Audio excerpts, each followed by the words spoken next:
Kyk, kom ons kyk na hierdie reaksie. Dit kan voorkom asof dit 'n verbrandingsreaksie is, dis hierdie combustion. Dit lyk of dit 'n verbrandingsreaksie is, maar dit is nie. Dit lyk net soos 'n verbrandingsreaksie, maar chemies is dit nie 'n verbrandingsreaksie nie. Dit is 'n sintese reaksie waar twee elemente kombineer om 'n nuwe verbinding te vorm. So in 'n verbrandingsreaksie word hierdie gebruik. Hierdie staan vir wat? Suurstof, as jy dit reg gehad het. Jy is so slim, maar hierso gebruik hulle kloor. So dit is hoekom dit nie 'n verbrandingsreaksie is nie. Maar dit is 'n eksotermiese reaksie want baie energie word vrygestel. Dit is nie 'n verbrandingsreaksie nie, want daar is geen suurstof in hierdie reaksie nie. Maar dit is 'n eksotermiese reaksie want die temperatuur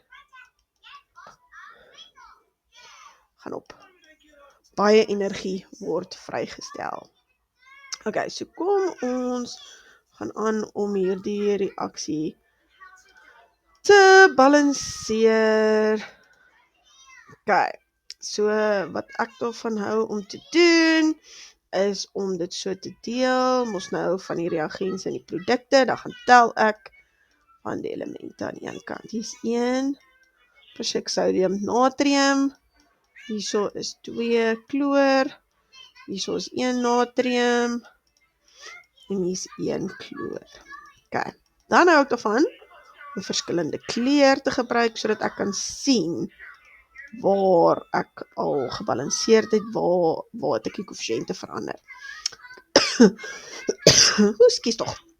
Okay, hierso sien ek moet om 2, want dit is 'n diatomiese molekule by die reagense, so dit moet dieselfde by die produkte wees, maar met 2, dan gaan verander ek die koëffisiënt. Onthou as ek die koëffisiënt verander, moet ek dit reg deurmaal, so dit beteken met die natrium gaan ek ook met 2 moet maal.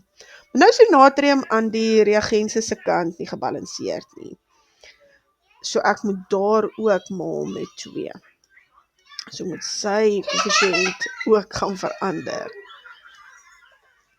En dan, oepsie, is dit reg? Kan ek hom net gou gaan dubbel seker maak? Het ek alles van die pers hierbo geskryf? Ja.